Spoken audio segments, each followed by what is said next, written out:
안녕하세요. 도서출판 도훈 심화의 유수진입니다. 오늘은 여름호의 문학기행 코너로 책방 이듬을 소개합니다. 안녕하세요, 선생님. 안녕하세요. 네, 반갑습니다. 요즘 너무 바쁘신 거로 아는데 이렇게 귀한 시간을 허락해 주시고 또 이렇게 멋진 장소로 저희들을 초대해 주셔서 너무 감사합니다. 네, 먼 길 와주셔서 감사합니다. 감사합니다. 작년의 일이긴 하지만 선생님 시집 히스테리아로 전미 번역상과 루시엔 스틱 번역상을 동시에 수상하셨어요. 진심으로 축하드립니다. 선생님. 네, 감사합니다. 네.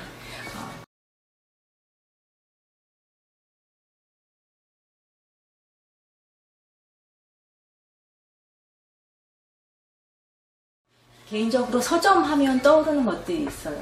네. 창가로 햇살이 쭉 비치고 물줄기 같은 햇살 사이로 사소한 것들이 막 떠다니고, 그리고 문 앞에서 저기요 이렇게 부르면 누군가 돌아봐 줄 것 같은 따스한 미소, 뭐 그런 것들이 제 개인적인 서점에 대한 어떤 인상 같은 것입니다. 김희든 선생님께서 어떻게 서점을 오픈하게 되셨을까요? 서점이라고 하면 아무래도 우리 작가들은 굉장히 가장 자주 가는 곳이 서점 혹은 도서관 아닐까요?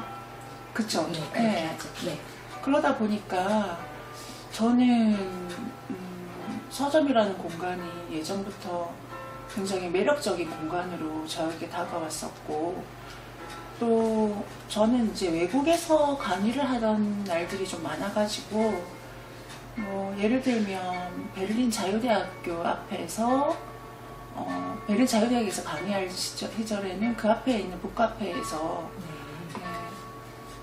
차도 마시고 책도 보고 또 사람들도 만나고, 또 책방을 열던 2017년 가을에는 그 해 봄에는 제가 슬로베니아 유블라나 대학에 있었는데, 그때도 아마 좀 이제 제가 이방인이었잖아요, 외국에 있을 때. 네, 그렇군요. 그러면 저는 좀 여기저기 막 다니는 편이 아니에요. 그냥 숙소하고 학교, 뭐 도서관 이 정도고, 휴일이나 시간이 있을 때는 이제 그 근처 책방에서 서점 가서 책을 골라서 뭐 읽고 사고, 그리고 북카페에서 보통 이런저런 시간을 보내죠. 그러면은 그럴 때 보면 항상 거기에 있는 또 그 나라에 또 그 근방에 사는 작가들이 와서 뭔가 쓰고 있고, 그러다 보면 그분들하고도 친구도 되고, 또 작가와의 뭐 대화 이런 거 할 때는 참석도 하고, 그러면서 나도 이런 공간을 하면 얼마나 좋을까 생각했는데요. 결정적으로는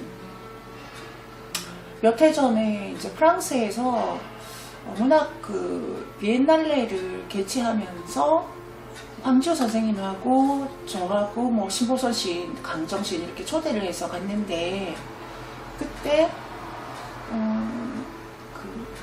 파리에 있는 오래된 서점이에요. 세익스피어 앤 컴퍼니라고 하는 그 책방에서 저희가 낭독회를 했어요. 근데 그때 한국에도 이런 공간이 있으면 참 좋겠다. 문학 콘서트도 하고, 또 그 책방을 찾아서 아주 먼 곳에서도 찾아온 사람들도 있고, 또 거기서 뭐 영화 촬영 그 배경으로도 쓰이고 했던 그런 아주 유명한 공간이에요, 셰익스피어 컴퍼니가. 그래서 그런 마음을 가지고 있다가 이제 귀국한 이후에 적당한 공간이 있어가지고 제가 산책하면서 이렇게 이 공간 참 마음에 든다, 조그맣고 호수가 가까이 있는 이 공간이 마음에 든다, 그렇게 생각을 했었는데, 안녕 나의 작은 테이블이야, 이 책이 작년 12월 크리스마스쯤에 나왔어요. 근데 제가 3년 동안 책방을 하면서 있었던 어떤 에피소드, 또 내가 느끼는 어떤 감상들, 일상 같은 걸 기록한 책이에요. 그래서 여기에 보면 책방을 둘러싼 수백 가지 이야기가 여기 들어있어요. 그래서 제가 책방을 어떻게 열게 됐는지에 대해서도 이 책에 소상히 광고 나와 있어요. 말씀을 들어보면은 결국에는 선생님이 하시고 싶었던 모습으로 책방을 지금 끌어가고 계신 거네요. 예, 그렇죠. 저는 제가 원했던 컨셉으로 또 어떤 기획을 하고 여기서 수많은 이제 뭐 200회 가까이 되는 다양한 행사들을 치렀으니까요. 네. 그렇게 이제 제가 생각했던 어떤 유럽의 책방, 유럽의 어떤 문학 살롱 같은 느낌의 책방을 지금 계속 해오고 있는 것이죠. 그런데 이제 지금 자리는 이제 옮겨 오신 거잖아요. 네, 네, 맞습니다. 이제 사업지로 옮긴다는 건 굉장히 대단히 큰 일인데 이곳으로 어떻게 옮기실 생각을 하시게 되셨는지 그게 궁금해요. 호숫가에서 책방을 3년 넘게 하면서 결국 이런 거더라고요. 어떤 마을에 어떤 골목에 문화예술이 흐르는 어떤 되게 편안한 공간, 주민들이 뭐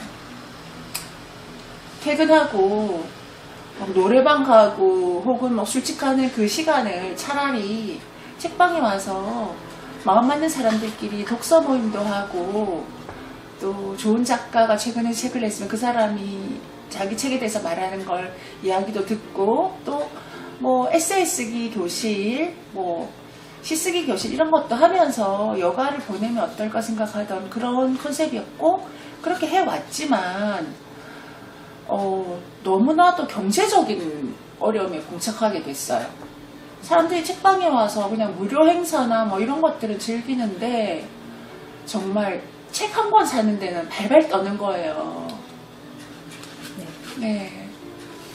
그런 사람들이 대다수이고 그렇지 않은 책방 단골분들은 책방에 일부러 인터넷 서점이 5%씩 이렇게 싸게 파는데도 불구하고 책방에 일부러 사러 오고 주문해놨다가 와서 찾아가고 뭐 정월 대보름이면 오곡밥에 뭐 나물 만들어 온 사람도 있고 또 겨울에는 따끈한 케이크 같은 걸 구워오는 사람도 있고 그런 주민들이 되게 이렇게 절반 반으로 나뉘어지는 어떤 상황이었어요. 책방을 너무 좋아하고 이 책방이 사라지면 안 된다. 김승 선생님 힘내서 오래오래 해주세요. 이런 사람이 있고 또 한쪽은 뭐 책방에서 책을 저한테 추천받은 걸 찍어가서 인터넷에서 주문하고 이런 사람들이 또 절반 이상이고 그러니까 그 월세가 월세 뭐 관리비 제가 있었던 곳이 오피스텔 1층이었거든요.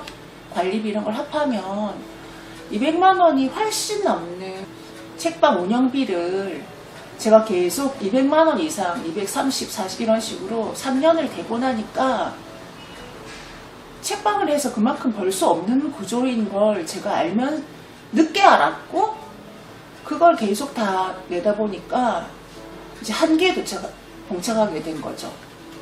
그래서 책방을 접으려고 했죠. 아예 이제 폐업을 하려고.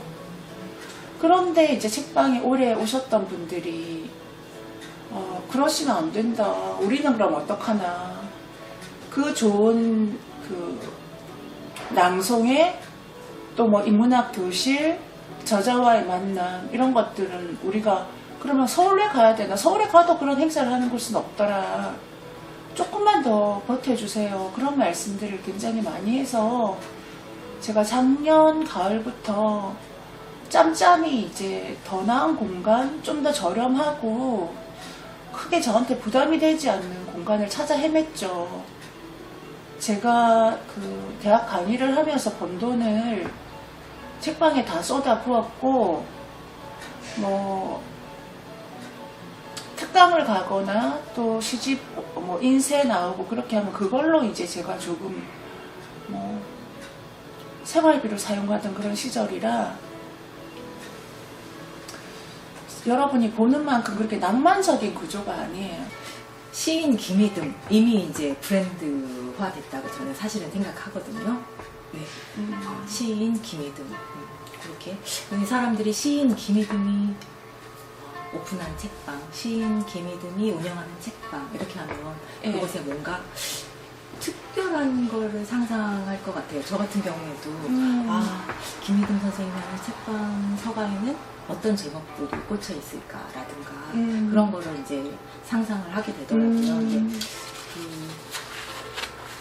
서점에 책을 어떻게 구비한다든지 아니면 뭐 물품을 어떤 거를 판매 물품으로 갖다 놓는다든지 이런 그런 그 시인으로서의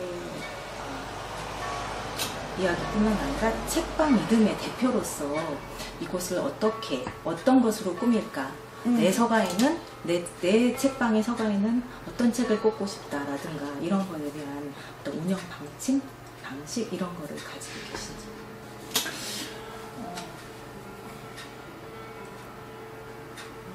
솔직히 저는 뭐랄까 이렇게 원칙주의자가 아니에요. 아, 네. 저는 되게 뭐랄까 말랑말랑한 그런 성격인 것 같아요. 어떻게 보면 되게 멋대로인데 뭐 김희듬이 운영하니까 뭐 이렇게 해야 된다 이런 그런 자의식이 없어요. 그래서 처음에 책방을 열 때는 일단 이제 서가를 책으로 다 채우고 싶은데 그걸 다 살 돈도 없고 해서 제가 소장하고 있던 책들을 1000권 정도 서가에 일단 꽂았어요. 네네. 그리고 1004권이죠.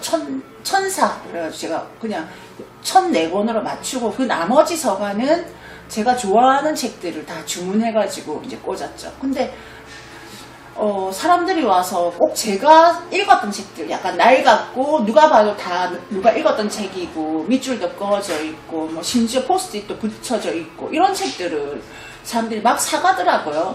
네. 그래서 거의 한 6개월 정도는 월세를 제가 소장했던 책을 판 돈으로 거의 막 하루에 이만큼씩 뭉텅뭉텅 팔렸어요. 시집도 뭐 수십 권이 있었는데, 그 한꺼번에 접 한 번 쫙 사가시는 분도 있고, 예, 그렇게 해가지고, 제가 소장하고 있던 책들이 이제 주 컨셉이었고, 지금 현재는 뭐 그런 건 없고요. 가능하면 뭐 시집, 소설, 에세이, 그리고 뭐 미술에 관한 책, 음악에 관한 책 이런 책들이 주류가 되고, 그리고 뭐 자기 개발서라든지 또 뭐 베스트셀러라든지 뭐 그런 책들에 대해서는 저는 그다지 구비해둬야 되겠다 이런 생각은 없거든요. 그래서 외국 서적도 저는 아마 한국에서는 원서가 제가 봤던 원서들도 있고 또 외국에서 온 시인들이 저한테 선물해준 책들도 있고 해서 외국 시집들도 많이 있고요. 네, 그런 상황이고, 아무래도 제가 오랫동안 지금 20년 넘었죠. 제가 이제 등단한 지. 네, 그러다 보니까 제가 전화를 해서 책방에서 낭독회를 좀 해주시겠어요? 이렇게 말씀을 드려서 한 번도 거절당한 적이 없어요.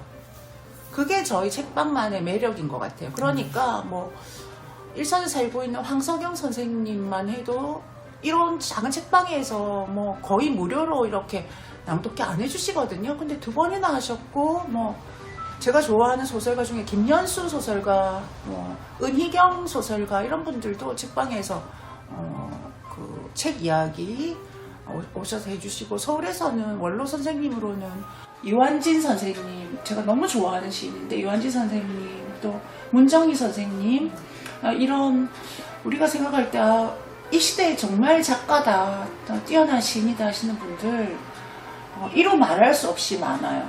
예. 원로 선생님부터 지금 젊은 시인, 첫 시집을 낸 시인까지 제가 이렇게 행사를 해나가고 있는 곳은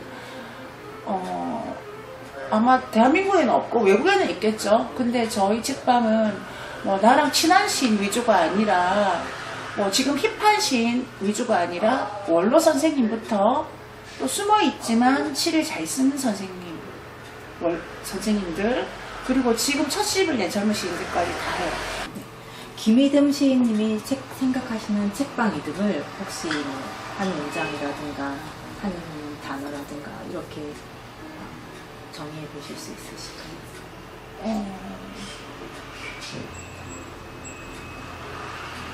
책방 이듬은 아름다운 문화 발전소? 아름다운 문화예술 발전소. 아름다운 문화예술 발전소. 예. 근데 작은 거죠. 규모가 작은. 소규모, 아름다운 소규모 문화예술 발전소. 이 정도면 맞을 것 같아요. 예. 공간이 되게 이제 넓고 예. 많아요. 이 중에서 저번에 오셨을 때보다 훨씬 밝죠? 네, 훨씬 넓죠? 넓고 스터디룸 네, 안 가보셨죠? 아니요, 가보셨어요? 가봤어요. 네, 좋죠? 가봤고 화장실도 안에 있어요.